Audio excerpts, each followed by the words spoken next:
솔직하게 물어보겠습니다. 오늘 하루가 끝나고 집에 돌아왔을 때 가장 먼저 한 게 뭔가요? 소파에 누워서 유튜브를 켰죠. 아니면 배달 음식을 시키고 넷플릭스를 틀었을 수도 있어요. 그러다 정신을 차려보면 새벽 1시고 내일도 똑같은 하루가 기다리고 있다는 걸 알면서도 잠을 미루고 있었을 겁니다. 이게 하루 이틀이 아니잖아요.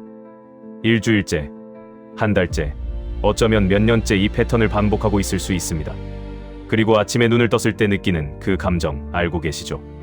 아무것도 달라진 게 없다는 자괴감, 오늘도 어제와 똑같겠구나 하는 무력감.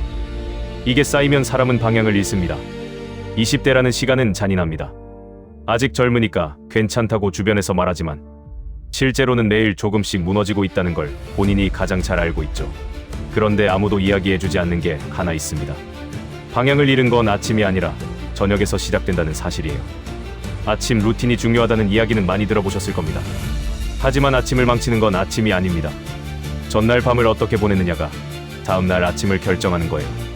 새벽 2시에 잠들면서 6시에 상쾌하게 일어나겠다는 건 거짓말이잖아요. 저녁을 장악하지 못하면 아침은 절대 바뀌지 않습니다. 오늘 이야기할 건 한 20대 남성의 실제 변화입니다. 특별한 사람이 아니었어요. 취업에 실패하고 자존감은 바닥이었고 매일 밤 유튜브와 게임으로 시간을 죽이고 있었습니다. 그가 바꾼 건 딱 하나, 저녁 시간의 구조였습니다. 거창한 계획이 아니었어요.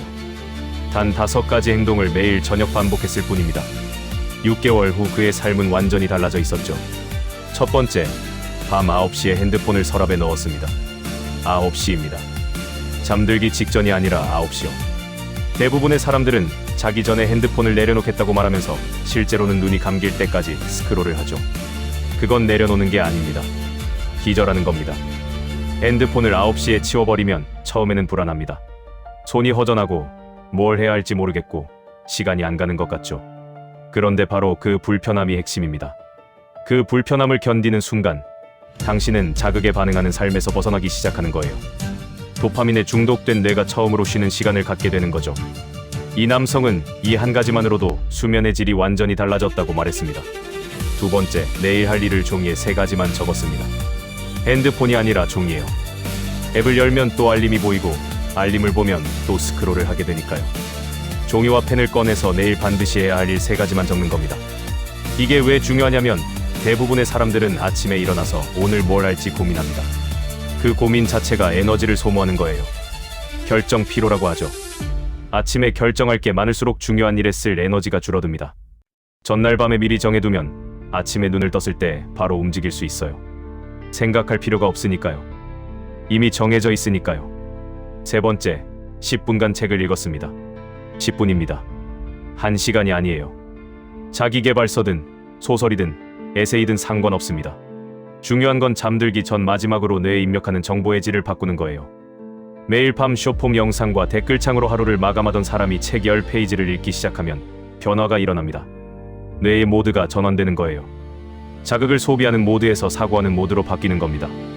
그리고 20분이 쌓이면 한 달에 책 2권이 됩니다. 1년이면 24권이에요.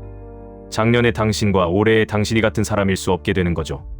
네 번째, 잠들기 전 오늘 하루를 한 문장으로 정리했습니다. 일기가 아닙니다. 딱 한 문장이에요. 오늘 나는 무엇을 했고 그것이 나를 어디로 데려가고 있는가? 이 질문에 한 줄로 답하는 겁니다. 이걸 하면 무서운 일이 벌어집니다. 아무것도 쓸 게 없는 날이 보이기 시작하거든요. 하루 종일 바쁘게 움직인 것 같은데 막상 한 문장으로 정리하려면 아무것도 없는 날. 그런 날이 연속으로 이어지면 당신은 더 이상 자기 자신을 속일 수 없게 됩니다. 바쁜 것과 의미 있는 것은 완전히 다르다는 걸 직면하게 되는 거죠. 이 남성은 이 한 문장이 자신을 가장 많이 변화시킨 습관이었다고 말했습니다. 다섯 번째, 매일 같은 시간에 잠들었습니다. 11시였습니다.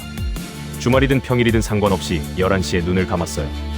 이게 가장 단순하면서도 가장 지키기 어려운 규칙이었다고 합니다. 금요일 밤에 친구들이 연락하고 재밌는 영상이 올라오고 한 편만 더 보고 자야지 하는 유혹이 매일 밤 찾아왔죠. 하지만 그는 11시를 지켰습니다. 왜냐하면 그가 지키는 건 수면 시간이 아니었거든요. 자기 자신과의 약속을 지키는 훈련이었습니다. 매일 밤 같은 시간에 잠드는 사람은 자기 통제력이 강한 사람이 아닙니다. 자기 통제가 필요 없을 만큼 구도를 단단하게 만든 사람이에요. 9시에 핸드폰을 치우고 할 일을 정리하고 책을 읽고 하루를 정리하면 11시에 자는 건 자연스러운 흐름이 됩니다. 의지력으로 버티는 게 아니라 시스템이 당신을 그곳으로 데려가는 거예요. 이 5가지를 듣고 나서 이런 생각이 들 수 있습니다. 이게 진짜 인생을 바꾸냐고요? 핸드폰 치우고 책 읽고 일찍 자는 게 뭐 그리 대단하냐고요? 맞습니다. 하나하나는 대단하지 않아요. 하지만 이걸 6개월 동안 매일 하는 건 완전히 다른 이야기입니다. 대부분의 사람들은 거창한 계획을 세우고 3일 만에 포기합니다. 그리고 자신에게 이렇게 말하죠. 나는 원래 이런 사람이야. 그 말이 반복되면 정말로 그런 사람이 됩니다. 하지만 반대도 똑같이 작동해요.